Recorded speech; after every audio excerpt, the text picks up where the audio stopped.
ஏனெனில் நிச்சயமாகவே இறைவாக்கினன் எவனும் எருசலேமுக்கு வெளியே சாக முடியாது.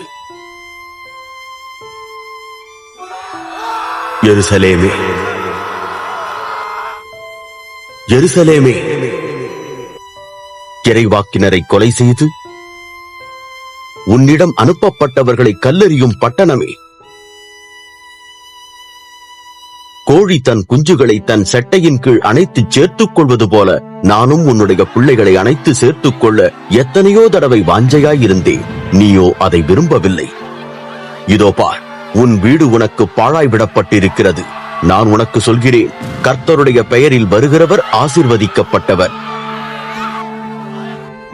என்று சொல்லும் வரை நீ இனிமேல் என்னை காண மாட்டாய்.